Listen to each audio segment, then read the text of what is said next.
hours sitting.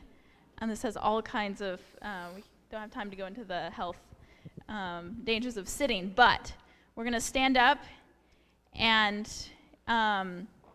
we've had an evolution over time. You wouldn't think in a Christian church that we'd be talking about evolution, so don't throw me out yet, but we've had a different type of evolution where we used to be outdoors and active all of the time. But look at what has happened to us. We're sitting, and then we're on our phones, and then, and so it's time that we put our shoulders back, our head erect. We learn, if we work at a computer a lot, there's all kinds of ergonomic things that we can do to, little pads so our wrist has good position, so good chairs, good back support, so we can have a good position even if we have to work at computers. Have you heard of standing desks before? Awesome. What about the little pedals that you can put under your desk? So you're at least getting some movement and some circulation.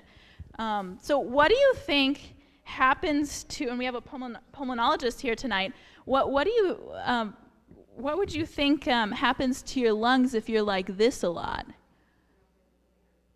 Yeah, the lung function isn't so great, right?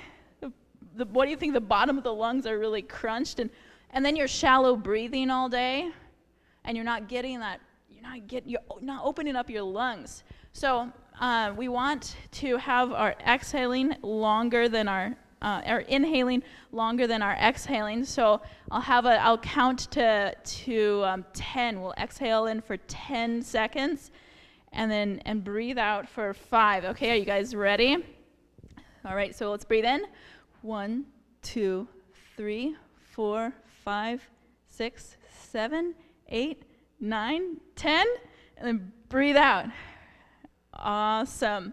Now this time, I'm going to have you do something interesting. Okay, so that's talking about the diaphragm, breathing in and breathing out. We want to use our diaphragm, this big muscle here. We don't want to use our neck muscles up here. These are much smaller accessory muscles for breathing. We want to use our diaphragm. So how do we do that? We want to be able to fill up our lungs with that nice, big, strong muscle. So I'll have you put your hand on your stomach right here.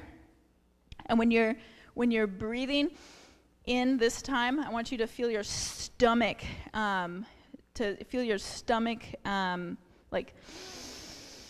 then when you're breathing out, your stomach goes out. Do you feel that? Okay, so now we're going to breathe in nice and slow for 10 seconds and feel our stomach, and then breathe out. Okay, so you ready?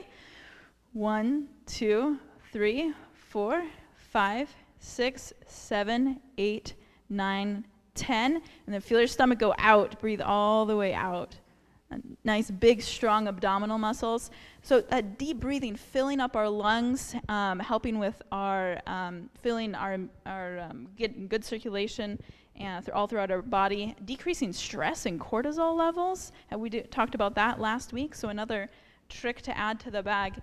We talked about anger and forgiveness on Saturday. So this is a trick you can use when you're feeling that coworker get under your skin. Take a few moments to take some nice deep breaths, get some oxygen to your brain so you can start to think logically and rationally again before the words come out of your mouth. Or when you're stressed at night and you feel like that refrigerator door is just going to open and the donuts are going to come out. They shouldn't be in the fridge in the first place.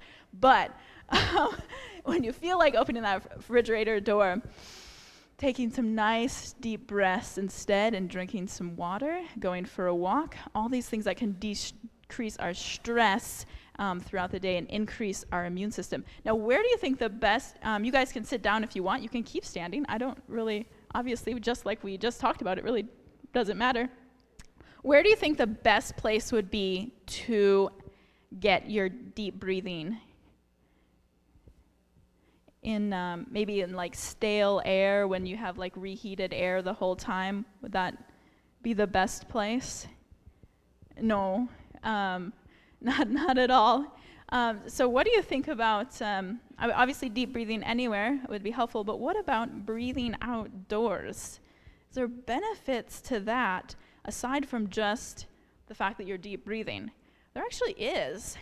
So there's particularly the trees produce these volatile organic compounds that they've been studying as benefits towards us actually increasing our natural killer cells and decreasing our stress levels, all kinds of really interesting benefits. So just want to put a plug in for deep breathing outdoors if you can, and going for a walk outdoors, going to a nature park. Sharp Park is a nice place close by here.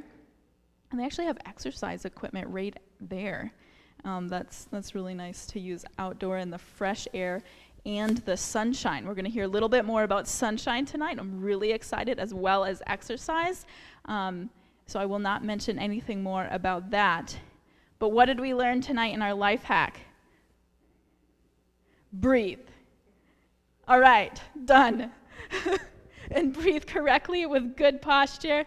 Breathe deeply and sit with good posture. Awesome. Thank you so much. Thank you, Dr. Kim. How many of you are sitting up straighter? Oh, let me see. Oh, there it is. You know when someone says that, everyone does this. You just watch it and you look out. Good evening, everyone. Thank you, Dr. Kim, for that wonderful life hack. I think we'll just plug it in right here. Give us a moment. So, after the life hack, we take a moment to look at this other important concept called what's the connection. And each evening we like to look at what are the connections between, on the health nights, we like to look at spiritual connections. And on the spiritual nights, we like to look at, we'll see if this will come up here. Oh, there it is. We like to look at what are the health connections. And so tonight, give me a moment while I get this up here. There we go. Tonight I want to take a moment to think through some of the spiritual connections of our topic this evening about the immune system. You know, in the realm of spiritual challenges we have, God has put in place a very special being that can act like our spiritual immune system, protecting us and helping us along our spiritual journey.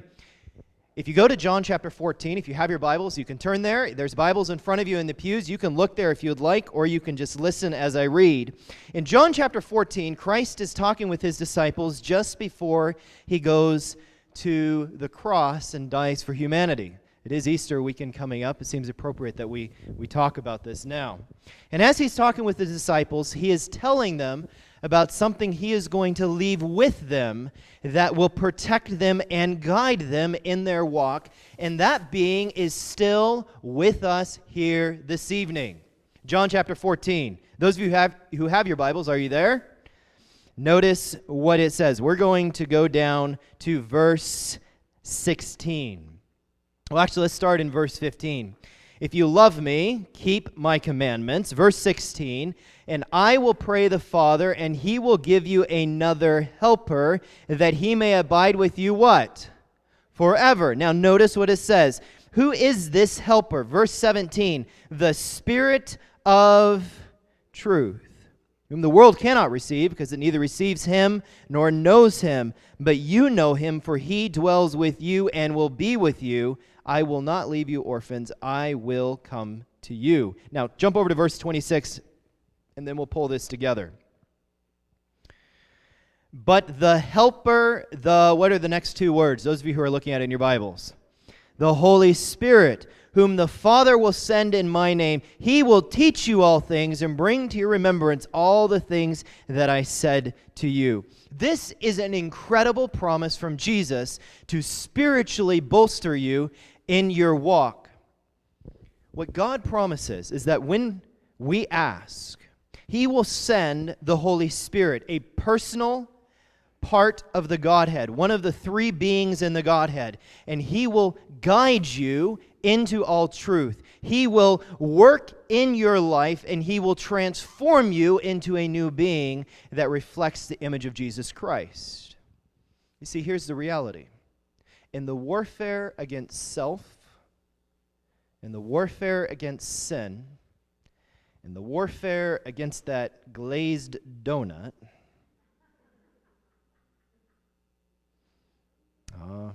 you know what I'm talking about.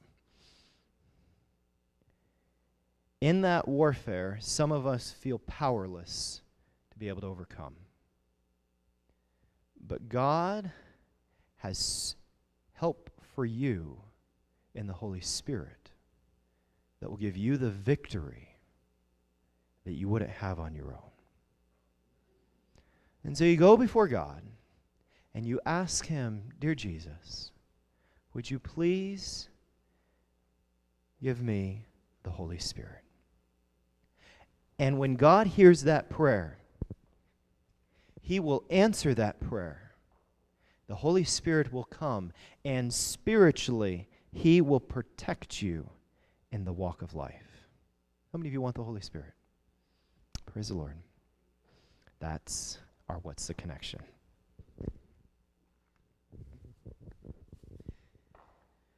All righty. It is my distinct privilege to introduce our speaker for tonight, Dr. Sehuelt. And he told me how to pronounce his name is you put your finger in front of your lips like shh, and then like you hit yourself and get a welt. Sehuelt. So Dr. Sehuelt. Dr. Sehuelt is currently an associate clinical professor at the University of California, Riverside School of Medicine, and an assistant clinical professor at the School of Medicine and Allied Health at Loma Linda University. Roger is quadruple board certified in internal medicine, pulmonary disease, critical care medicine, and sleep medicine through the American Board of Internal Medicine. Roger's current practice is in Banning, California, where he is a critical care physician, pulmonologist, and a sleep physician at Beaver Medical Group. He was formerly the director for intensive care services at San Gorgonio Memorial Hospital. He lectures routinely through the country at conferences for medical, physical, PA, and RT societies. PA is physician's assistant, and RT is respiratory therapist. Okay, societies. That's a mouthful. In addition to being a preceptor for PA and medical students, Dr. Sehuelt was the medical director for the Physician Assistant Sciences program at Loma Linda University and the medical director for a sleep lab and the medical director for the Crafton Hills College Respiratory Care Program. Dr. Sehuelt is the co-founder of medcram.com, an online medical health-related education society. His online YouTube channel has over 1 million subscriptions. His passion is demystifying medical concepts. That is a mouthful from a very educated man, but yet a very funny guy and interesting guy if you get to hang out with him. So it's my distinct privilege to welcome you here. Before that, we have special music by our musician team, brass team, and Emily with vocals. So thank you, and thank you.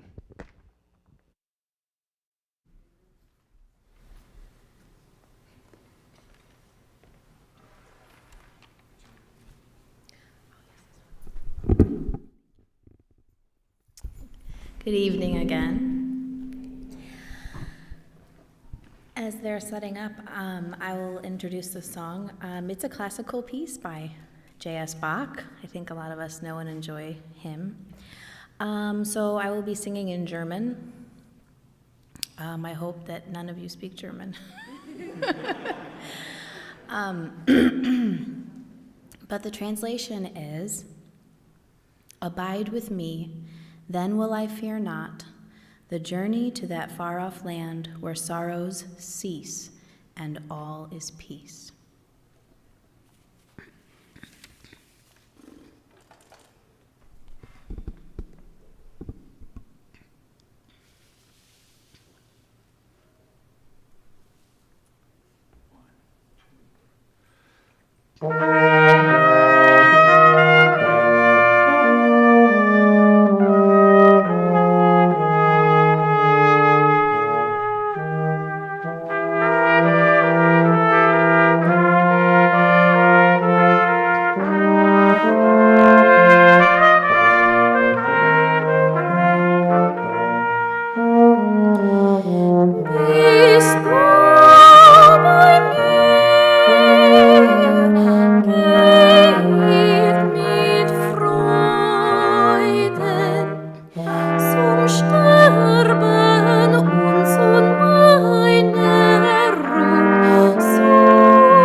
Well, good afternoon. Good evening. How are you? Dr. Sehuelt here. Or you can call me Roger. I left the Loma Linda area a couple of days ago. It was about 90 degrees. And usually this happens. We live about a mile up in a place called Oak Glen, and it actually has a very similar climate to here in Michigan. We have apple trees. It's too cold to grow citrus, and we get snow, just like you do. And it was still about 90 degrees. This happens every year. Mother Nature puts out a little bit of heat, the blossoms start to come out, and that's when we get the freeze. And there goes the fruits and all the vegetables, right? Well, today I think we're going to talk, well, I know today we're going to talk about the no-nonsense guide to prevention and treatment of COVID-19. Are you ready for a 3-hour presentation? It's not going to be a 3-hour presentation. It's going to be much shorter than that. But what I'm going to go over is information that I think is essential that everybody ought to know. Okay? It's very, very important. You know, I am a critical care physician, so I work in an intensive care unit. And as you can imagine, the last couple of years have been quite difficult for me working in the intensive care unit. You know, I'm only 25 years old. No, just kidding. I'm 48, and no, it's been difficult. A lot of people have died, and I've had to deal with that in my intensive care unit, me and my nurses and our respiratory therapists. And so I come to you from a point of view where I've seen the worst of the worst of the worst.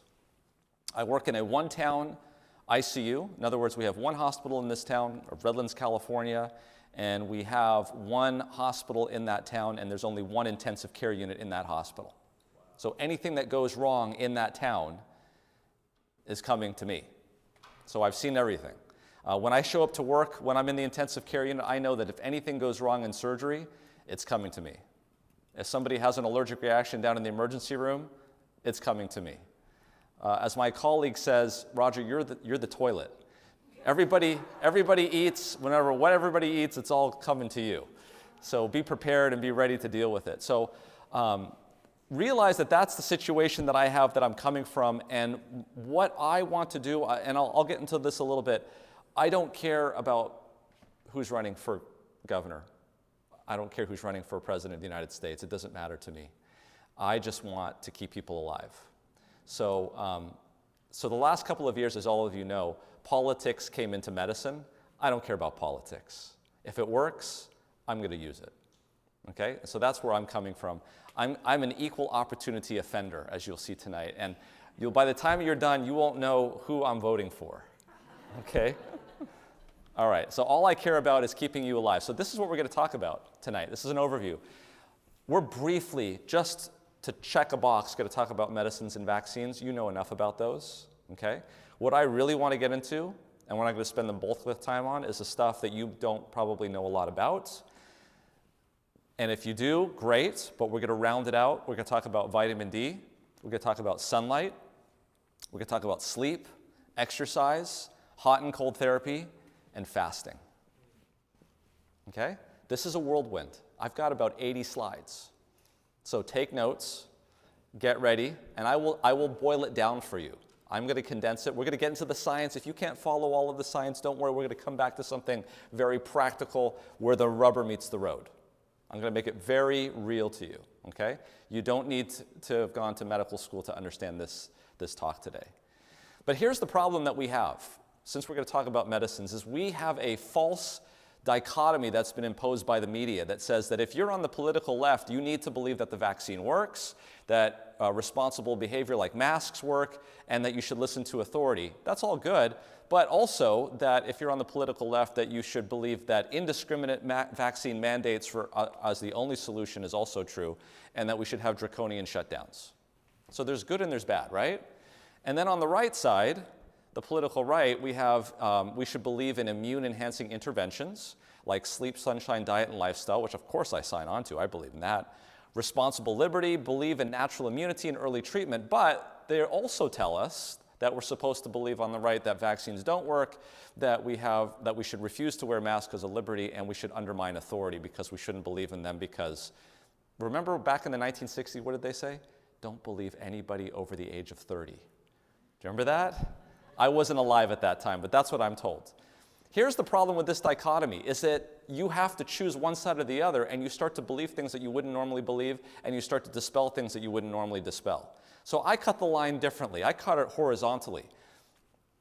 I actually believe that the vaccines work. I actually believe in natural immunity. And it's really funny because people will listen to me and they'll say, well, I agree with you up until you said blank. That's usually a sign that you're following a false dichotomy. If you're assuming something about what I believe because I said something else, then you're following a false dichotomy. Do you understand what I'm saying? If I go out and I'm not wearing a mask, then you automatically assume that I'm a right-wing Republican, blah, blah, blah, blah, blah. But if I'm wearing a mask, now you believe that you understand what I'm saying, folks? Satan doesn't want that. I mean, Satan wants that. We shouldn't be going into that. Okay? So, I believe the vaccine works. I believe that medicines do work, and I believe that they should be used appropriately. Hey, if you get into a car accident and you go to the hospital, do you want us to give you general anesthesia when we take you to surgery? Please. And for me too, okay? That anesthesia, guess what? That came from a pharmaceutical company. Okay? If you come in with meningitis into the intensive care unit and you're about to die, do you want us to give you antibiotics and blood pressure medicines to keep your blood pressure up so we can keep you alive? Yes, we want to do that. That's important to do because that's an emergency situation. Now, am I going to set you loose and say continue to do what you're doing? No. I'm going to turn you around and say, why did you get that? What things can you do to prevent that from happening again? That's responsible. Okay? So if we're intelligent about that we can do it. So I also believe that we ought to be looking at ways that we ought to improve our immunity and enhancing our interventions, sleep, sunshine, diet, and lifestyle. Folks, this is not the first time a pandemic has hit this planet. It's happened many times. And many people who've had to balance religion and science have had to deal with this. This is Martin Luther back 500 years ago. This is him writing to a letter after there was a pandemic of Black Death in his community. Listen carefully. This is Martin Luther. Others sin on the right hand. They are much too rash and reckless, tempting God and disregarding everything which might counteract death and plague. They disdain the use of medicines. They do not avoid places and persons infected by the plague, but lightheartedly make sport of it and wish to prove how independent they are. They say that it's God's punishment. If he wants to protect them, he can do so without medicines and our carefulness. This is not trusting God, but tempting him. God has created medicines and provided us with intelligence to guard and take good care of the body so that we can live in good health. If one makes no use of intelligence or medicine when he could do so without detriment to his neighbor, such a person injures his body and must be aware lest he become a suicide in God's eyes. Use medicine, take potions which can help you, fumigate your house, yard, and street, shun persons and places wherever your neighbor does not need your presence or has recovered, and act like a man who wants to help put out a burning city. What else is an epidemic but a fire which instead of consuming wood and straw devours life and body? You ought to think this way. Very well, by God's decree, the enemy has sent a poison and deadly offal. Therefore, I shall ask God mercifully to protect us. Then I shall fumigate, help purify the air, administer medicine, and take it. I shall avoid places and persons where my presence is not needed, in order not to become contaminated and thus perchance infect and pollute others, and so cause their death as a result of my negligence. If God should wish to take me, he will surely find me. And I have done what I have expected of me, so I'm not responsible for either my own death or the death of others. If my neighbor needs me, however, I shall not avoid place or person, but will go freely as stated above. This is just common sense, guys, right? So, let's look at Texas. Red Texas. Don't mess with Texas, okay? Republican governor, his whole health department says that if you are vaccinated versus unvaccinated, you're 7 times more likely to test positive for COVID-19 and 45 times more likely to die of COVID-19 if you're not vaccinated. If you're boosted, it's even more. 11 times more likely to test positive for COVID-19 and 105 times more likely to die of COVID-19 associated illness. I'm telling you this not because I have a political agenda. I'm not paid by vaccine companies. I don't want to see you in my ICU. Well, I'm not going to see you in my ICU unless you come to California. I don't want to see you in anybody's ICU. And that's all it is. And I see this every day. Right now, fortunately, we've got nobody in our ICU. Praise God. Let's hope that continues that way. But there is a wave that's coming. This is what they're telling us. It's starting, the wastewater detection is starting to go up. And I'm just to round this out, so if you want to prevent infection, vaccines are a great way of preventing infections. If you want to prevent yourself from getting a severe case, if you do get COVID, there are a number of medications that have been approved. I don't want you sitting at home getting worse and worse and worse, avoiding the hospital, because it's better to go to the hospital early than late if you're sick and you're not getting better. So, Paxlovid, up to 5 days. Molnupiravir, up to 5 days. Fluvoxamine, which is not FDA approved, but there was a trial that showed that it actually worked pretty well, up to 7 days. It prevents severe illness. And then Sotrovimab, which is a monoclonal antibody. It's the only one, unfortunately, that still has any kind of activity against Omicron, is also something that's pretty widely available now because the amount of people with COVID-19 has really dropped. So it's available. You can take that up to 10 days. So I'm saying that because the title of my talk is How to Prevent and Treat COVID-19. And it would be a failure on my part if I didn't at least let you know that there are medications that are available in case you do get sick. All of these medicines, however, have side effects. Every medication that you ever take is going to leverage your body to treat its illness. Let me give you an example. If you have congestive heart failure and you're filling up with fluid, and someone puts you on a diuretic, we're leveraging your kidneys to treat your heart. Do you understand what I'm saying? Okay? Medications don't solve the problem. They help you live longer by leveraging one part of your body against the other. What I'm about to tell you now has natural remedies which don't really have they have side effects, but they're good side effects. For instance, exercise is great for cardiovascular disease. Guess what a great side effect of exercise is? Less depression. Okay? So these are things that we use in an emergency, these medications up here. Okay? Because I'd rather you be leveraged and alive than dead. Do you understand what I'm saying? Okay, good. Let's start talking about some things now. We'll talk about vitamin D, sunlight, and sleep. So this is a study that was published that showed what we already know. This seems to be a recurring theme, is that low vitamin D levels are associated with severe COVID-19 illness.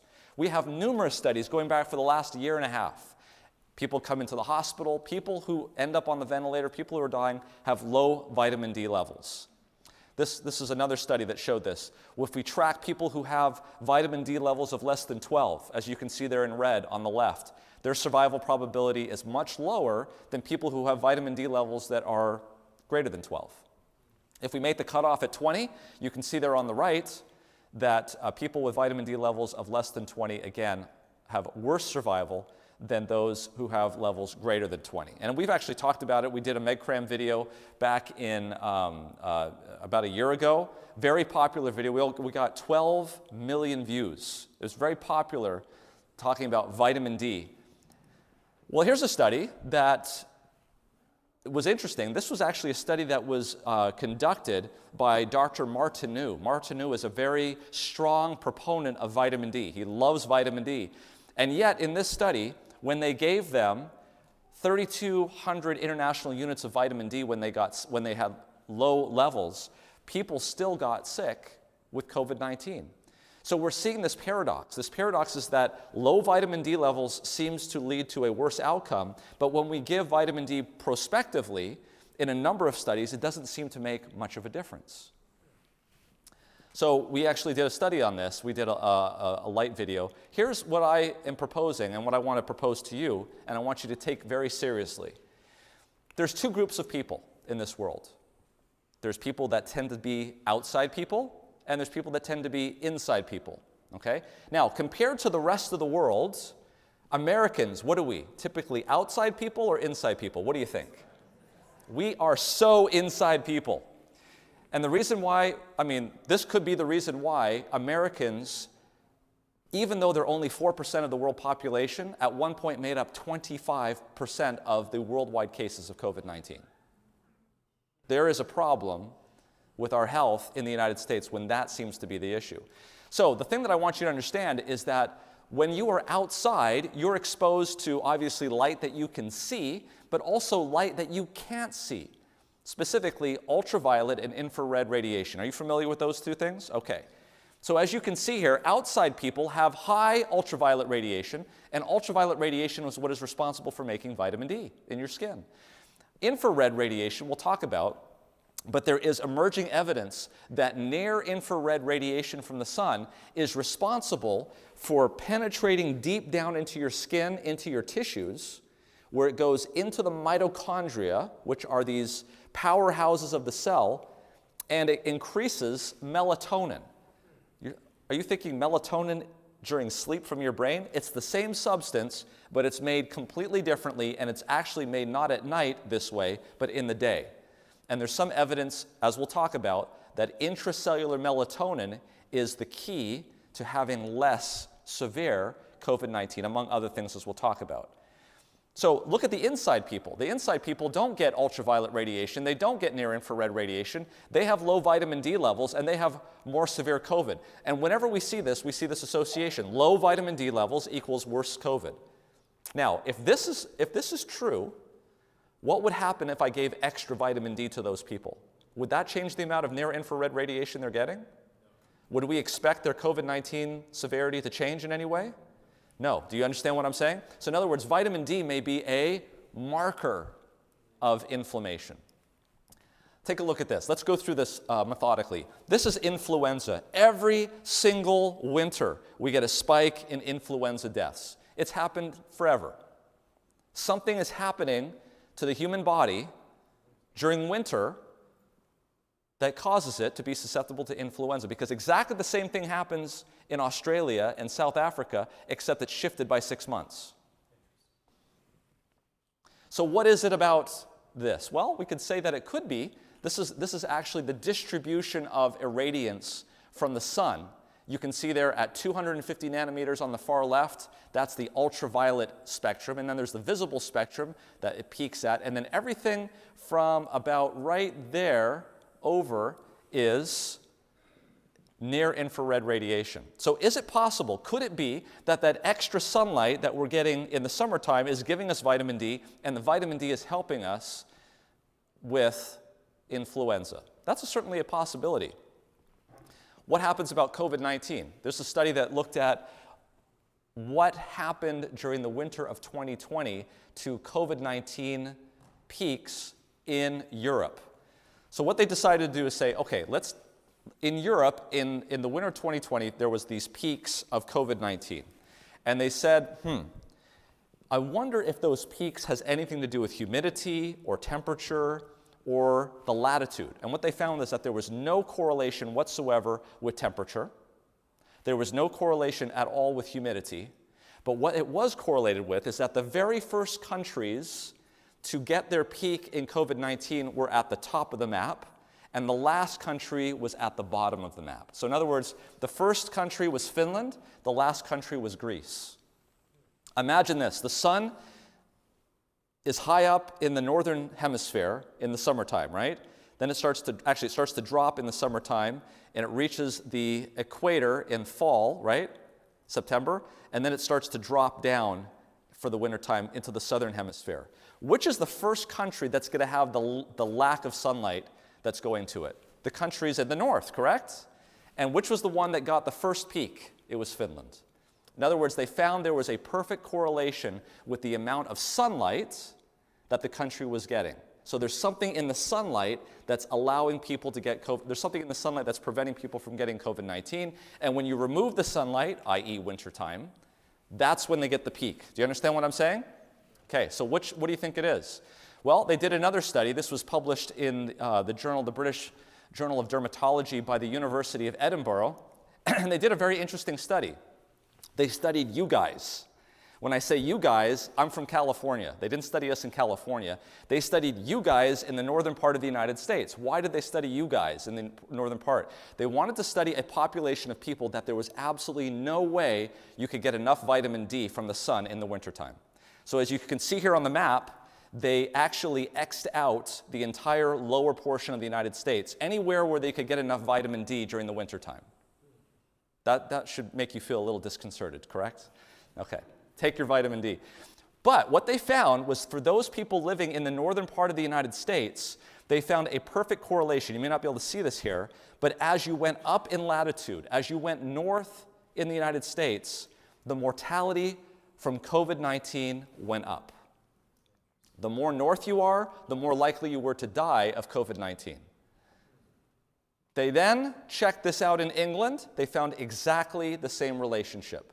Notice that they didn't have to block out southern England because nobody in England gets enough vitamin D in the wintertime, right? And actually, surprisingly, same thing in Italy. So what we're seeing here is that it's not temperature, it's not humidity, it's sunlight that seems to be providing the protection, at least for this epidemic of COVID-19. This is what the conclusion of the authors were. In conclusion, this study is observational, and therefore any causal interpretation needs to be taken with caution. However, if the relationship identified proves to be causal, it suggests that optimizing sun exposure may be a possible public health intervention. Given that the effect appears independent of a vitamin D pathway, it suggests possible new COVID-19 therapies. Guess what? There's more to the sun than just vitamin D. They just said that this worked even when people weren't getting enough vitamin D. So maybe it's something else in the sun that's occurring that's giving them this vitamin D. And as you'll note, yes, ultraviolet radiation does provide you with vitamin D, but the natural visible light also helps with circadian rhythm, which we'll talk about, and also mood. There's people that if they don't get enough sunlight, they will become depressed. Have you heard of seasonal affective disorder? It affects about 5% of the population, women more than men. It's a very simple solution. You get a light box, or you move south. All right? And then, as we're going to talk about now, there's also this whole spectrum of irradiation that comes from the sun that's in the near-infrared spectrum. And this is something that we believe can penetrate very deeply because this is a low-frequency light. It's a low frequency. High frequency is something that is very high in pitch. Low frequency is something that's very low. Low frequency can penetrate very well through walls. If there's a lightning storm very far away, you guys get more of this than we do in Southern California. If it's very far away, how does the thunder sound? Brrr, like a rumble, right? But if it's very close, you hear the crash and the bang. That's because When thunder is created, those low frequency waves can travel for miles and miles and miles. I'll put it this way. Let's say a bunch of teenagers pull up to you next to the stoplight, and they're playing really loud that thing they call music. What do you hear in the car? Boom, boom, boom. It's the low frequency sounds that you're hearing. That's because it's going through their car, your car, and it's shaking your steering wheel, right? That's low frequency. So that near-infrared radiation from the sun penetrates very easily through our atmosphere. It even penetrates through your clothes, and then it keeps going right through your epidermis, into your dermis, and then it reacts with your heat receptors that are deep in your skin. And that's the reason why, folks, when you go out on a day like today and you put your back to the sun, what do you feel? You feel warmth. That's near-infrared radiation. You can only get that if you're outside. So what is that doing? Well, here's a paper that was published by the journal editor of melatonin, one of the top journals in the world on melatonin. He says, quote, "It has now been shown that the mitochondria produce melatonin in many cells in quantities which are orders of magnitude higher than that produced in the pineal gland in the brain. This subcellular melatonin does not necessarily fluctuate with our circadian clock or release into the circulating system, but instead has been proposed to be consumed locally in response to free radical density within each cell, in particular in response to near-infrared exposure. Based on an optical and biological review of the literature, it is proposed that near-infrared radiation portion of natural sunlight stimulates an excess of antioxidants in each of our healthy cells, and that the cumulative effect of this antioxidant reservoir is to enhance the body's ability to rapidly and locally deal with changing conditions throughout the day. In this approach, the role of the circulatory melatonin produced by the pineal gland is to provide an efficient method of delivering supplemental melatonin during periods of low cellular activity and solar stimulus to damage or aging cells in both diurnal, that's daytime, and nocturnal, nighttime animals. While circulatory melatonin may be the hormone of darkness, subcellular melatonin may be the hormone of daylight. Melatonin is the most powerful antioxidant in the body that we know of. It's more powerful than glutathione. It itself upregulates glutathione. Why is that important? Let's talk about your mitochondria. This is really key for you to understand this. Why should you care about the mitochondria? You should care about the mitochondria because diseases of the mitochondria are linked to just about every chronic disease in the United States. Dementia, it's linked. Diabetes, it's linked. Even autism, it's linked. Okay? Mitochondria. Think of mitochondria as the engine in your internal combustion engine car. The mitochondria, the role of the mitochondria is to produce ATP, which is the energy of the cell. Just like your engine is designed to do locomotion with your wheels, the mitochondria is designed to produce power so your cells can operate. Now, an internal combustion engine is going to make locomotion, but as a byproduct of that, it makes heat in the engine. What happens if you don't take care of that heat? It's going to cause the engine to seize. You need a cooling system. You need oil. You need a radiator. And if you don't have those things, that engine is not going to continue to run. It's the same thing that happens in the mitochondria. If you don't have a cooling system in the mitochondria to make sure that the oxidative stress that is occurring in the mitochondria is dealt with, the mitochondria becomes damaged. Do you understand what I'm saying? And damaged mitochondria causes these long-term healthcare problems. So, oxidative stress is the heat in the engine. This is connected with less optimal health, inflammation, cancer, dementia, diabetes, learning disabilities, COVID-19. This is really important. So the body has two ways of getting rid of oxidative stress. There's a system that is put in place at night, and there's a system that is put in place during the day. At night, we already know about this. Those of you who are familiar with this will know that when you go to sleep at night and you close your eyes and your room is dark, the pineal gland secretes melatonin. Melatonin goes into the bloodstream, and then it goes into your cell, and then it goes into the mitochondria, and it cools down the engine. If you go to bed at night and your lights are still on, you're up watching television, you're on your iPhone, your computer, and light is hitting your eye, your pineal gland is not making melatonin. You're running your engine hot. Do you understand what I'm saying? We're starting to understand this now. This is really important. Guess which country on the planet does this more than any other country? We are running our engines hot at night. Okay? We're up at night. We're watching television. We're on our iPhones. We're looking at things. We're not turning off the lights and going to bed. This is a result of technology. This is because we have the freedom to do it. Our circadian rhythm was not built for this. Our circadian rhythm is telling us it's time to go to bed. There's things that have to happen at night. Okay, you guys are like a city. What happens if Detroit or Lansing decides to do road construction at rush hour? It's not going to be a fun experience, is it? That's why your body does repair at night, and it builds during the day. We'll talk about this when we get to fasting. We got a lot to talk about here. But this, you'll see this over and over again, is your body has a certain rhythm to it. There's a circadian rhythm. When your body is resting, it's breaking down so that the next cycle it can build back better. You understand?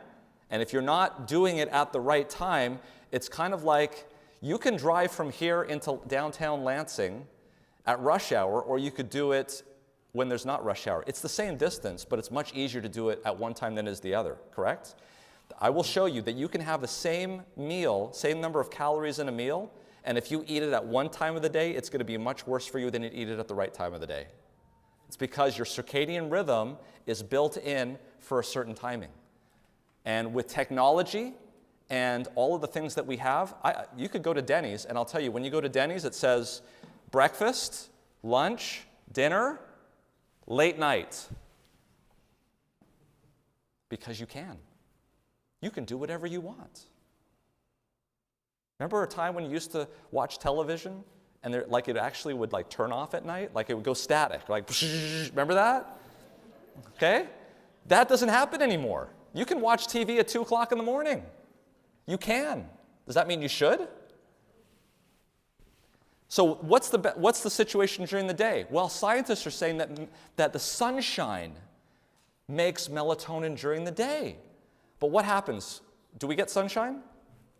No, we don't get sunshine. So let's move along here. So this portion of the solar spectrum, near infrared, 760 to 440, can penetrate deep into the epidermis, subcutaneous tissue, depending on wavelength. Guess what, folks? It also is predominantly reflected from the trees. So it hits the leaves and the grass, and we have evidence that goes back over 100 years that shows, here's the health benefits of the great outdoors, a systematic review and meta-analysis of green space exposure and health outcomes. People who live in green spaces get more near-infrared light than people who live in concrete jungles. We've known this for years. There are actually federal laws on the books that stipulate how much natural light has to come into a school window. Why? Because we have data that shows very clearly that students learn better when they are learning in natural light. We're now figuring out why that might be the case. We found spending time in or living close to natural green spaces is associated with diverse and significant health benefits. It reduces the risk of type 2 diabetes, cardiovascular disease, premature death, preterm birth, increases sleep duration. People living closer to nature also had reduced diastolic blood pressure, heart rate, and stress. In fact, the one really interesting thing that we found is that exposure to green space significantly reduces people's levels of salivary cortisol. You know what that is? That's stress. This is mind-blowing. So near-infrared radiation can actually penetrate your skull. It hits the cerebral spinal fluid around your brain, which then uses it as a lens to disperse the light. And then the sulci on the top of your brain where the gray matter is gets reflected down deep into the sulci and the gyri. And it interacts with the gray matter. This is mind-blowing. Like you're saying, really? Light penetrates the skull? Yeah. For those of you who are physicians, know that there's a technique that we use when we actually examine people's sinuses. It's called transillumination. We put a light on the maxillary sinus, and we can look in the mouth and see if the bone is illuminated. That's light that's traveling through the bone. And that's visible light. We're talking about near infrared, which is like boom, boom. It can transfer even more. Don't believe me? Look, multiple sclerosis patients on the top, controls on the bottom. And they divided it into sun exposure. What do you see here? The people with the sun exposure had more gray matter and more whole brain volume in both multiple sclerosis patients and in controls. If you have a child that has a learning disability, let me recommend to you, get them out in the sun. Get out into the sunshine. This is a near-infrared photograph of Central Park. What do you notice? The trees are lit up. Why? Because the leaves are reflecting near-infrared radiation to you. What are the buildings? Very, very dark. You're not getting near-infrared radiation from the buildings. Why is this important in COVID-19? Well, in all of your cells, specifically your endovascular cells, your blood vessel cells, there's something called angiotensin II, which is a pro-oxidant. That's bad. But guess what? It gets converted into angiotensin 1,7, which is an antioxidant. That's good. What does it? ACE2. Does that sound familiar? ACE2 is the receptor for SARS-CoV-2. SARS-CoV-2, when it binds ACE2, shuts it down. So now the major balancing protein in your cell, which gets rid of pro-oxidants, is knocked out. What happens to the amount of oxidants in your cell? Goes up. So pro-oxidant angiotensin II leads to reactive oxygen species. That's not good. And angiotensin 1,7, which was an antioxidant, goes down because you don't have ACE2 and you get more reactive oxygen species. And of course, never mind the fact that the virus itself attracts white blood cells, and that adds more reactive oxygen species. So what's happening here is when you get infected with coronavirus, the amount of oxidative stress on your body goes dramatically up. And if you're out of balance to begin with, that might be enough to knock you over. So the way to make sure that you're corona-proof is to improve the oxidative stress of your body. How do you do that? Because this reactive oxygen species are bad. It can lead to blood clots, which leads to hypoxemia. Well, let me recommend to you getting enough sleep at night, because melatonin is a very powerful antioxidant. And this is not supplementation. Don't go out and buy melatonin and take it. This is naturally produced melatonin from your own pineal gland. That's how you need to get it, okay? And how do you get it during the day? Get outside. Very simple. Do you know what percent of our days we spend outside as Americans? 7%. 7%. Let me tell you, it's actually even worse than that. Let me show you here. They actually measured oxidative stress in people without coronavirus and in people with coronavirus. So look at this. This is a measure of antioxidants. So this is actually good stuff that you want. Notice that as you get older, we're looking at blues, 20 to 40, 40 to 60, 60 plus, the amount of antioxidants in your body goes way down. It's just natural. That's why, maybe that's the reason why older people are more susceptible to COVID-19, perhaps. Notice that people with COVID, statistically significantly less across the board.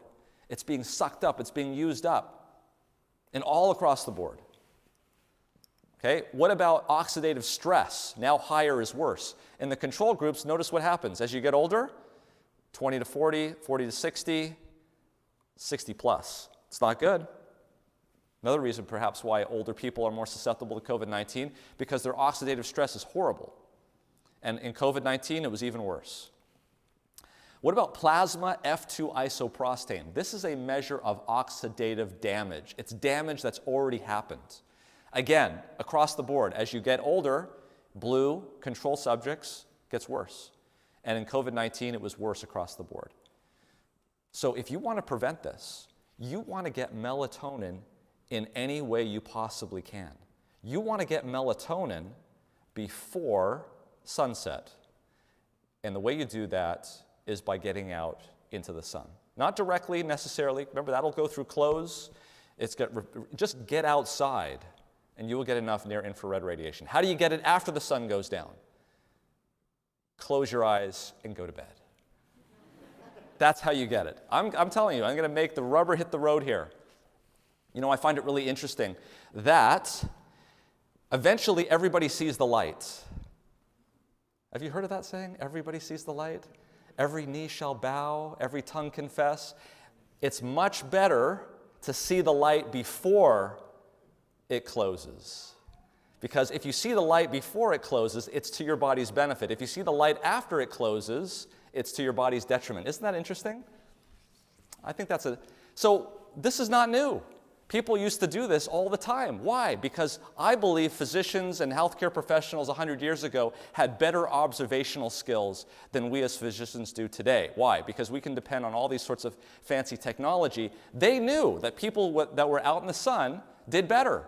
These are hospitals that were actually built with sunbeds basically built into the situation. And maybe it's not just vitamin D that we're getting from the sun, but we're getting benefit of vitamin D, circadian rhythm, mood, and melatonin. Folks, I would highly recommend to you that you get outside, because this is what's happened to us in society. The first bar is what we were like in 1800. This is the amount of visible light we were getting in blue, but I want you to pay attention to the amount of near-infrared we were getting in red in 1800. And then in 1950, we started going outside instead of 50% of the time. We only went outside 25% of the time back in 1950. Okay?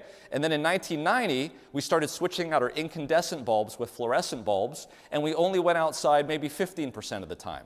And then now, in present time, we only have LED bulbs, which make no near-infrared radiation, and we've put all of these nice glasses in our house that prevent near-infrared radiation from coming in because we want to save on our energy bill. Right? So this is what it looks like. Here's the solar spectrum of the sun in yellow. Here's an incandescent light bulb in red. Notice all of these are nicely in the near-infrared spectrum. But here's our LED bulb, 0 in the near-infrared spectrum. And here's the glass that we're putting in. In this red envelope, we're looking at near-infrared radiation. Here's our clear glass here. Very nice. This is like back in the 1950s. This is like in the 1960s, 1970s. You go down, I went down to the village today, down in Lansing, Battle Creek, I should say, that little village down there, and I could notice when I'm looking through the windows, they kind of had that distortion. Yeah, those are the windows that we used to put in back in the 1950s and the 1940s, right? Here's the amount. Let's just go down to the bottom here. Here's low solar gain, low E glass. Almost no infrared radiation transmitted by that glass. So if you want to get near-infrared radiation, the only solution that you have is to go? All right, I think we've tackled that. Now, we're going to talk about exercise.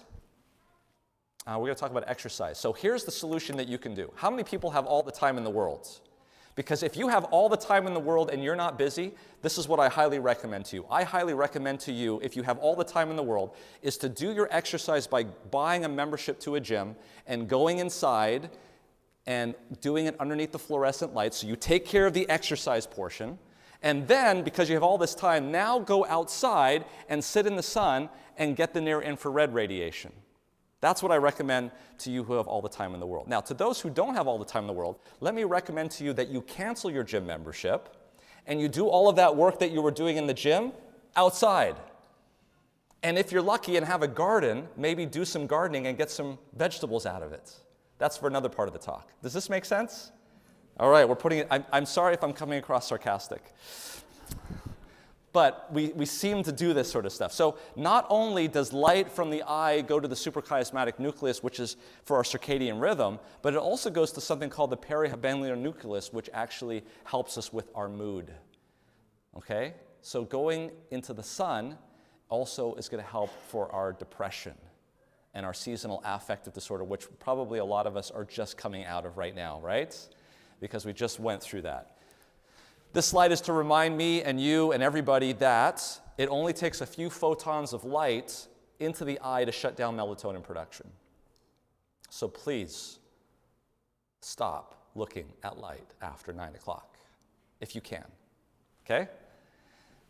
This is so well known. I was really flabbergasted and surprised to see how well we kind of knew this 150 years ago, but we seem to have forgotten it.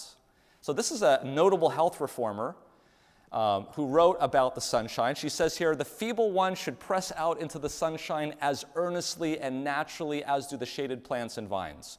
The pale and sickly grain blade that has struggled up out of the cold of early spring puts out the natural and healthy deep green after enjoying for a few days the health and life-giving rays of the sun. This might be appropriate here in Michigan. Go out into the light and the warmth of the glorious sun, you pale and sickly ones, and share with vegetation its life-giving, health-dealing power. And then she writes, make it a habit not to sit up after 9 o'clock. Every light should be extinguished. This turning night into day is a wretched, health-destroying habit. How did we know this at that time? Or maybe we didn't know this. I don't know. But that's sleep, vitamin D, and sunshine. Let's talk about exercise. So they've actually done an analysis of exercise. Exercise is a funny thing. I remember when I was a kid and they gave us a Snickers bar. Yeah, Snickers bar. Anyone have a Snickers bar before? Yeah, okay. If I gave you 5 Snickers bars, okay, and you had all 5 of them, okay, let's just say, all right, we would never do that now, but let's just say you had 5 Snickers bars. Which one would taste the best? The first Snickers bar or the 5th Snickers bar? Yes, so we all are aware of the idea of diminishing marginal utility, okay? That's a thing that we all know. And you know what? Exercise is the same thing.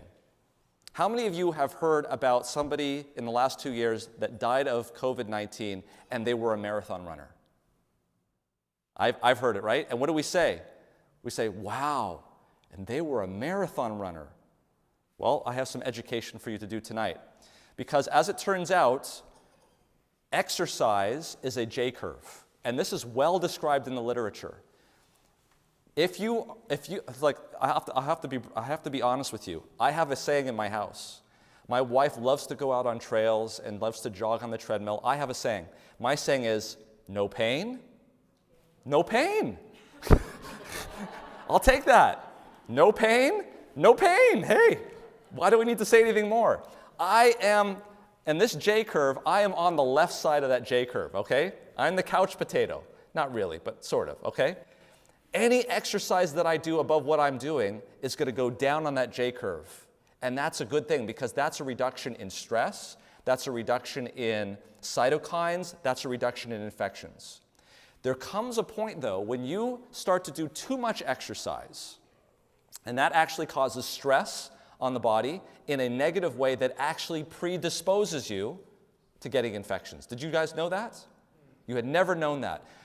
This is so much the case, and I'm not joking with you, this is so much the case that there are papers that are written by scientists for Olympic committees in each country to know what to do with their athletes so that they don't get infection. These people train for 4 years.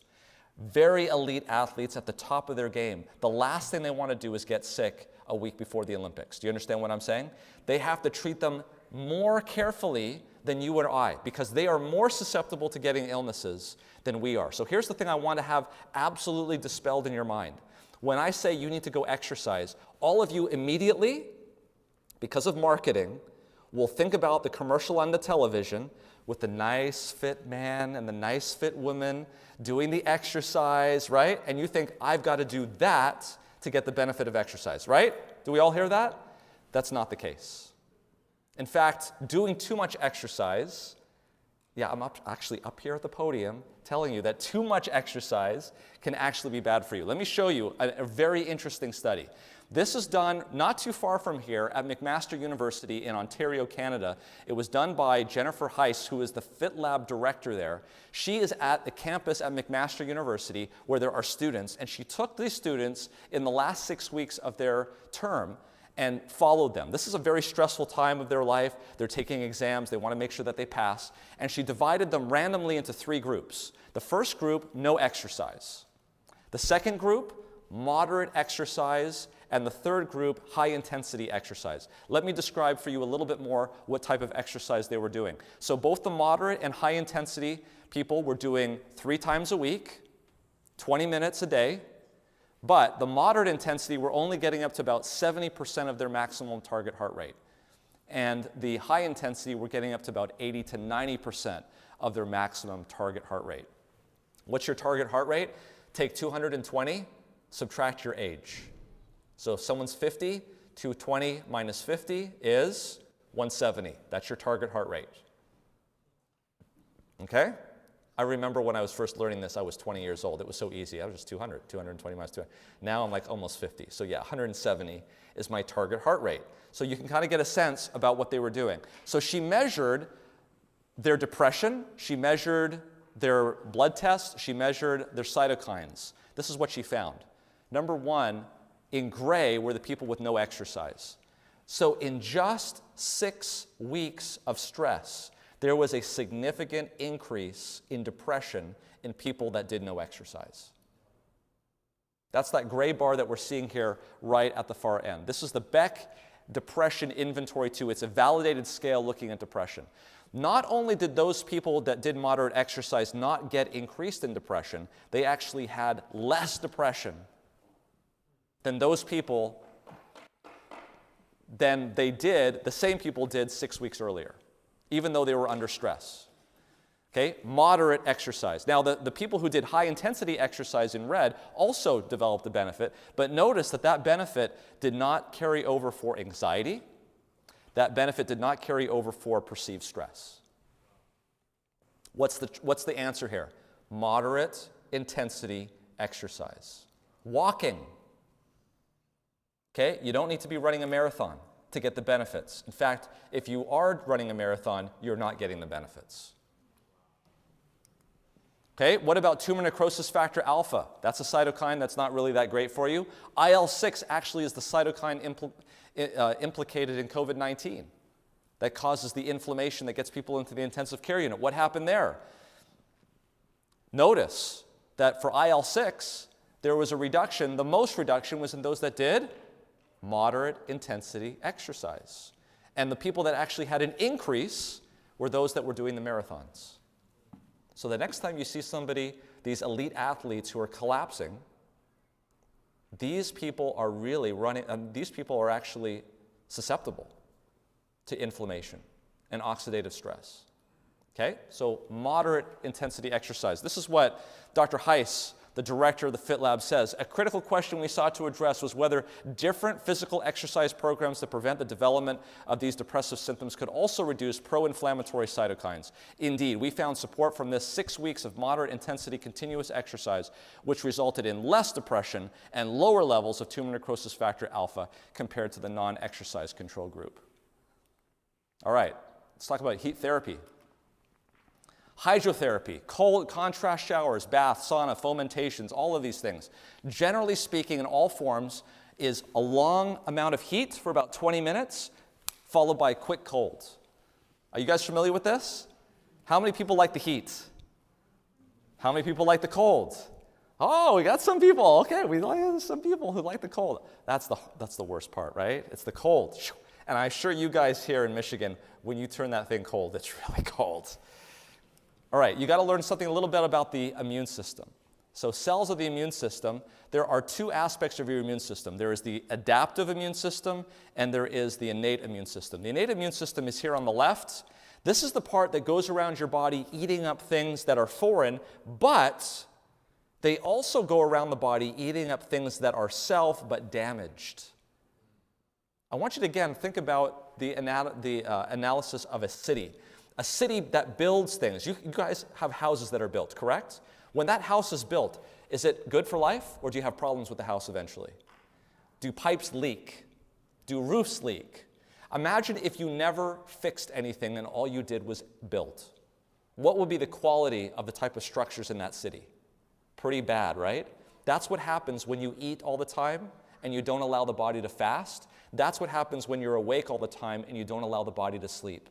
It has nothing to do with the weight, because junk weighs the same amount. Do you understand what I'm saying? Okay, so this is really important. It's your innate immune system that is very important at making sure that the quality of your body is perfect. Hold on a second. All right. So, the adaptive immune system is for antibodies. We're going to talk about the innate immune system in this situation, because the innate immune system, the way it fights is through something called interferon.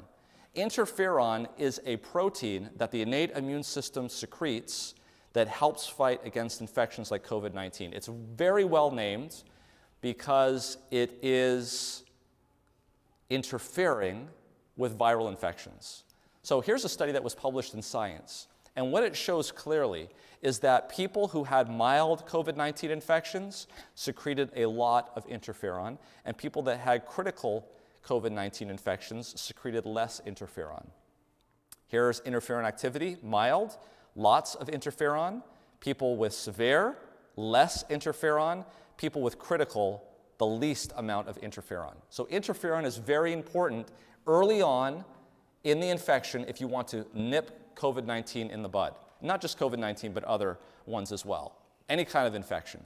Here's a study that looked at what happens to interferon secretion if you increase the body temperature of a patient. So what they did was they took cells, lymphocytes, out of the human body at different temperatures. Those of you who know Celsius can see it at the bottom, at 37 degrees Celsius, at 37.5, 38, 38.5, finally here at 39 degrees Celsius, which is about 103 degrees Fahrenheit, there was a 10-fold increase of interferon when the body temperature got up. How many people here treat fevers with Tylenol? We all do that. Should we be doing that? Unless the patient is very tachycardic, that means a very fast heart rate, or they're delirious, or that the fever itself is going to kill them. A fever is the body's way of dealing with infections. The body is increasing the body temperature so the lymphocytes can create the interferon, which is going to treat the infection. This is really important. So important. This is a physician, Dr. Wells Rubel, who was the medical director of the New England Sanitarium back in 1918 when they had the flu pandemic at that time. Now, he was the medical director of the sanitarium, which is one of 10 sanitariums in the northeast of the United States that were treating people with COVID-19. Well, sorry, with the flu. Did I say COVID-19? With the flu, okay? And he wanted to compare what was going on there and compare it to what the regular physicians were doing in the Army hospitals. Listen to what he wrote in Life and Health, May 1st, 1919. The present epidemic of influenza has furnished excellent opportunity to test out the efficacy of rational treatments in dealing with respiratory disorders, especially in conditions accompanying and following attacks of influenza. Let me tell you, folks, what rational treatment was in 1919 in the Adventist sanitariums in the northeast of the United States. It was hydrotherapy, it was proper diet, it was getting outside, getting into sunshine, and getting fresh air. That's, and trust in a heavenly Savior. That's what rational treatment was. So he wanted to compare it. On the left, we have what was going on in the Army hospitals. On the right, we have what was going on in the sanitariums. So he got these numbers, and I'm pulling them out of his publication, and I'm showing it to you in a more graphic way so you can understand what's going on. The innate immune system, folks, that uses interferon works early in the course. And so there's two components to the course of anybody who got influenza. Number one, there were those that came in, as you can see there, and 16% in the Army hospitals went on to develop pneumonia. Now, this is prior to antibiotics. So people who got pneumonia had a pretty high mortality, and in the very well-staffed Army hospitals that had spared no expense, they were able to only allow 40% of those people to die, which means that their overall infection fatality ratio was 6.4%. However, in the sanitariums, only 2% went on to develop pneumonia. Do you see how early intervention with hydrotherapy, sunlight, and these sorts of things can prevent the complications of influenza? Only 2% of those patients went on to develop pneumonia, and because perhaps they didn't have the best physicians or the most trendy techniques available to them, these were the sanitariums compared to the Army hospitals. Instead of 40%, it was 55%, but I don't know if that's statistically significant because so few people actually went on to develop pneumonia. Only 11 out of 446 patients went on to develop pneumonia. And so the number of people who died, 6, for an infection fatality ratio of 1/6 of that, of what was going on in the Army hospitals. You know what one of the major things that they used in the Army hospitals to treat patients? Aspirin. Invented by the German Bayer company. This is World War I. Do you know what they actually said after all of this? They looked at it. They said that the German Bayer aspirin killed more servicemen than the German bullets. Bayer aspirin, discovered in 1899, had just come off patent, and it was being used like candy. Why? They felt that the symptoms of influenza was what was killing patients. And what was one of the major symptoms? Fever. And what kills fever? Nothing like aspirin. That's why they were using it. This did not go unnoticed. Okay, there were very well-read physicians all around the world that knew what was going on here. One of them was a guy by the name of Julius Wagner Jauregg. He noticed in his psychiatric suite in Austria that people with neurosyphilis, when they got a fever, actually started to do better. So he had an idea. He took malaria, he took blood out of people with malaria and injected it into his neurosyphilis patients. Guess what happened? They got malaria. What are one of the hallmarks of malaria? High fevers. The high fevers in the neurosyphilis patients killed the neurosyphilis. He cured his patients with neurosyphilis by giving them malaria. And then he cured them with malaria because they had the treatment at the time, just quinine. Notice what this article that was just published in 2013 says. In the following years of his discovery, artificial fever was induced by any one of the following methods: the introduction of the patient to a parasitic disease, the injection of a foreign protein, injections of chemical substances such as sulfur, electrical means such as administration of diathermy or radiotherapy or placing the patient in an electromagnetic field, and simple immersion of the individual in a hot bath or placing him in a heat cabinet. For this discovery, Dr. Julius Wagner Jauregg won the Nobel Prize in Medicine in 1927.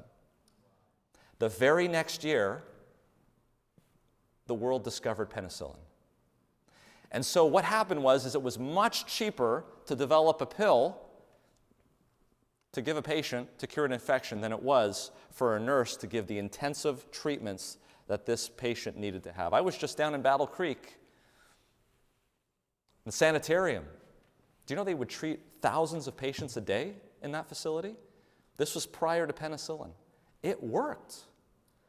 But we in this country, and look, I'm not afraid of giving medications when medication needs to happen, but maybe we have forgotten something that is very easily scalable in a situation where we don't have a supply chain and we might get another pandemic. Can you see that happening? Let me tell you, folks, when I'm working in the intensive care unit, we had so many dialysis nurses that had to leave because they got Omicron that we had patients coming into the intensive care unit that had not had dialysis in days. And when we called the dialysis team to come in, we couldn't get them in until the next day. And these were patients with potassiums of 8.8.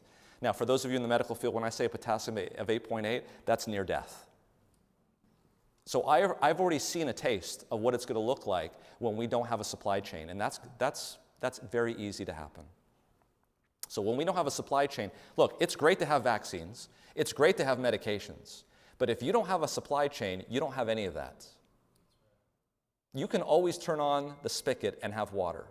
You can always apply heat. These are things that are going to be very hard not to have.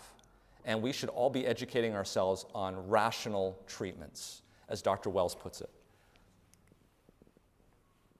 There's another country on this planet called Finland. Let me tell you, they use hot and cold therapy like you've never seen it. In fact, there are so many saunas in Finland that if everybody in Finland decided to go into their sauna, there would be enough room for the entire country to go into the saunas. When they do sauna treatment, when they do sauna studies in Finland, the control group are those that only do it once a week. That's how much they do. I mean, they build saunas into their apartments. There is not another country on the planet, do you understand what I'm saying here, that does sauning as much? And so what is a sauna? They go into these rooms, they heat it up to 174 degrees plus, they're in there for 20 minutes, they come out. It's really interesting to me because the way they were practicing hydrotherapy in the United States is after they would do it, they would do something with cold. Are you guys familiar with the term mitten friction? Okay, where you rub it up. You know what? It's very interesting. In Finland, they do the same thing, except they get tree branches and they hit themselves in the cold aspect of it. And then they go back into the sauna. It's interesting. Every culture on the planet has their own version of this, hot and then cold. I've talked to people in Iraq. They said their mothers would put them into the hot sand to heat them up. We've known this as a human species for years, but we've forgotten it.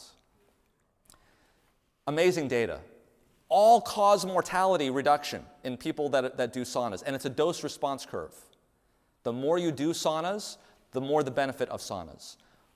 All-cause mortality. Do you know what I'm talking about?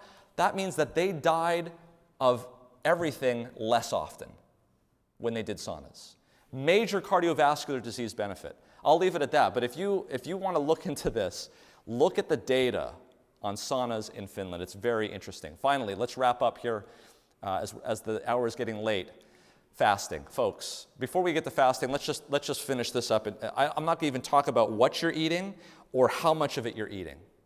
Okay, you've heard probably enough of that. I'll just say this study, very clear study, COVID-19 study, people that had a plant-based diet were almost 4 times less likely to die of severe COVID-19 than the cohorts that had high-protein, low-carbohydrate diet, paleo diet.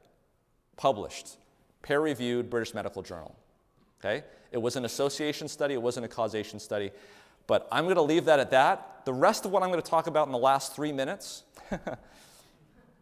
is the circadian rhythm idea. There is a plan on when you need to do things. There is a conductor that's conducting Beethoven's Fifth in your body. And if everyone's playing and the oboist decides to come in halfway through the concert and play the music perfectly, but just play it at the wrong time, it's going to sound like a cacophony of confusion. You have a conductor in your mind that is conducting your body, and it's tied to the circadian rhythm. There is a specific time that you should be eating. There's a specific time that you should be looking at light. There's a specific time that you should not be eating. There's a specific time that you should turn off the lights. And if we deviate from those things, you're not getting optimal health. Did you know, for instance, that in the morning, your insulin levels are the most sensitive? What does that mean? That a meal in the morning is going to cause less metabolic damage than a meal in the evening. Same calories, same meal. Again, I'm not talking about what you're eating. I'm not talking about how much you're eating. I'm just talking about when you're eating it. This is huge. It's like a city. There is a time when you build, and there's a time when you repair. And if you mix those things up, it's a problem. In Disneyland, I had a friend that used to work at Disneyland. They have all the rides going during the day. You know what they're doing at night? Do you think they just turn off the lights and leave? No. People are entering the cash register. The gardeners are coming out. They're inspecting the rides. What would happen if they did all that during the day? It wouldn't work, would it? You are a lot more complicated than Disneyland, let me assure you. Building, repair, these things have to happen at certain times of the day. This is a paper that was published in the New England Journal of Medicine. Fasting is not just about eating less calories or burning fat. Let me be very clear about this. When I talk about fasting, it's not a gimmick for you to eat less calories. Fasting actually signals your body that it's time to start to repair. They say when the body switches over to ketones It signals to the body to completely metabolize in a different way. Ketone bodies are not just fuel used during periods of fasting. They are potent, signaling molecules with major effects on cell and organ functions. Very important. Ketogenesis activates activity in a variety of cellular groups. So this is really important for you to understand. It enhances the body's defense against oxidative and metabolic stress, and it initiates removal or repair of damaged molecules. This carries over to the non-fasting period and can improve glucose regulation, increase stress resistance, and suppress inflammation and improve mental and physical performance. This is going to get complicated. I'm not going to get into too much of the detail, but there's cell signaling that's going on here. When you have fasting, you get increase in something called sirtuins. Sirtuins are connected to longevity. There's something called AMPK, the ULK complex, something called autophagy or autophagy or self-eating. That sounds really bad, right? But it's actually good. Your body is going through and saying, that doesn't look good, tear it down, build it back better. If you don't get that opportunity for that to happen, you go through life with it not teared down and you keep using it damaged. You don't want to be using stuff damaged. You want to tell your body to tear it down and build it back better. And that's exactly what happens. This has to do with cancer, diabetes, obesity, Alzheimer's disease. Here's a study from USC. What they found is that when their patients fasted for 3 days and they gave them chemotherapy, the white blood cells didn't drop. They said that the immune system came back so strong they had never seen anything like it. It was like it was completely reborn after 72 hours of fasting. It turns white fat into brown fat. Brown fat, if you don't understand, increases metabolic health. It increases your basal metabolic rate. How many people want a higher basic metabolic rates? I want a higher basal metabolic. This is the thing that keeps you thin, right? Remember when you were young, you could eat a piece of cake and eat another piece of cake and like you sit the same weight, right? That's how you do that is by, well, not by eating a piece of cake, but by increasing your basal metabolic rate. This is an amazing study. Let me just show you this quickly and we'll wrap up. This was a Chinese study, 121 overweight type 2 diabetics in China. Okay? 1-to-1 randomization, and this is all they did. They didn't tell them what to eat. They didn't tell them how much to eat. All they said to them was this, and this only. You are only allowed to eat from 8 a.m. to 6 p.m. That's it. You're not allowed to eat before 8 a.m. You're not allowed to eat anything after 6 p.m., period. Just by doing that, there was an 18% reduction in their hemoglobin A1C. That's huge. Okay, placebo dropped by 8%. The intervention group, 18% reduction. Fasting glucose dropped by 26 milligrams per deciliter, and they dropped 6.6 pounds versus the 1.8 pounds in the control group. All they said was, do intermittent, time-restricted eating. That's all they said. Other benefits, reduction in visceral fat, reduction in fat mass. Here's something for you. If a woman has had breast cancer and she fasts less than 13 hours per night, there's an increase of 36% of recurrence of breast cancer.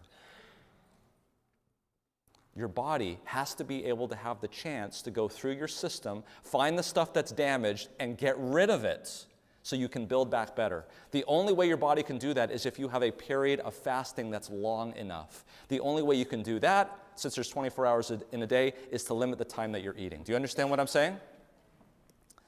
So how do we do this? How do we get started? You need to figure out your 7 hours of sleep that you need to get. Add 1 hour after waking up. Don't eat until an hour after waking up. And then back calculate 3 to 4 hours before you go to bed and say you're not going to eat. It's really important not to have food in your stomach 3 to 4 hours before you go to bed. When you go to bed and go to sleep, your circadian rhythm is kicking in. It's better to be in the fasted state than in the fed state. When you have your last morsel of food and it goes into your mouth, you're still in the fed state for up to 4 to 5 hours that your body is working. You do not switch into a fasted state for 4 to 5 hours. Here's another example, real quick. This person had breakfast at 8 o'clock, 2 o'clock lunch, and an 8 o'clock dinner. This person had exactly the same calories, ate exactly the same thing. Breakfast was at 8 o'clock, lunch was at 11 o'clock, dinner was at 2 o'clock in the afternoon. Time-restricted eating. What do they see?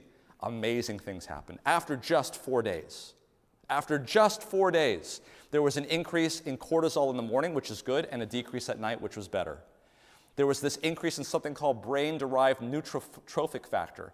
This is a substance that nourishes the neurons in the brain and makes sure that they survive and helps them. This is really important.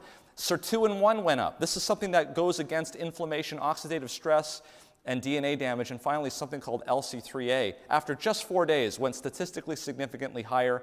It's implicated in cancer, neurodegenerative diseases, and recycling damage and used proteins and organelles. Folks, it's just a matter of restricting the amount of time we're eating.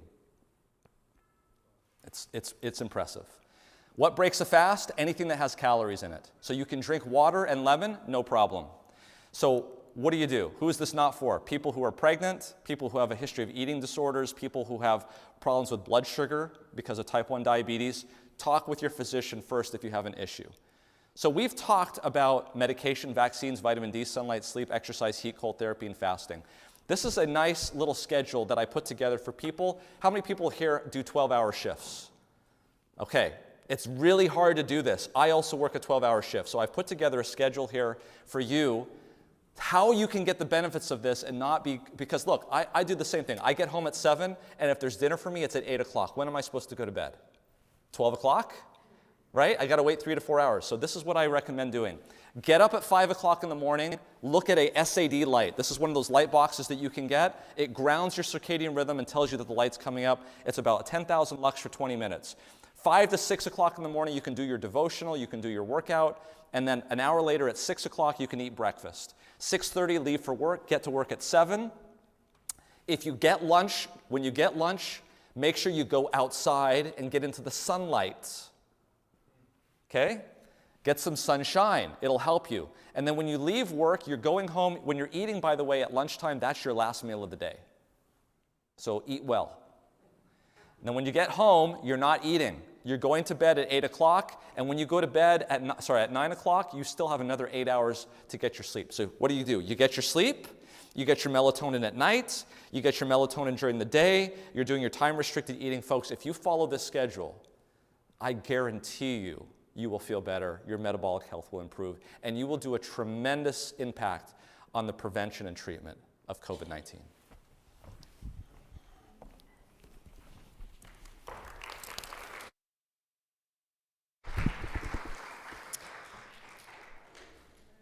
Wow. People are still taking pictures of the screen. Make sure they can get it. Thank you very much. So much to learn there. I do have a quick question for you. Then I'm going to invite Dr. Kim up here, but if you don't mind just coming up for a quick question on the infrared rooms. If they had, or the saunas, if they have infrared saunas, do you get the same effect as a near-infrared light? Do you know? Yeah, so you can get near-infrared from a lot of different ways. One is from the sun. You can also get it from devices that give off near-infrared radiation. But remember that near-infrared radiation is going to be in a more narrow spectrum, and we don't have the controlled trials in that. From the sun, it's a very broad spectrum of near-infrared. There is another source of broad-spectrum infrared, and that's a natural fire. Okay, that's good. Thank you. Dr. Kim, come up and join us. We're going to let you out here. I know we've run a little long. We've really tried to be prompt, but this has been exceptionally good, and we're so thankful you came here. Dr. Kim, he talked about hydrotherapy. What's happening Thursday night that no one wants to miss out on? Well, you may have thought, what? How do I do that? I really am inspired. Next time you get sick, you want to figure out this whole heat and cold thing.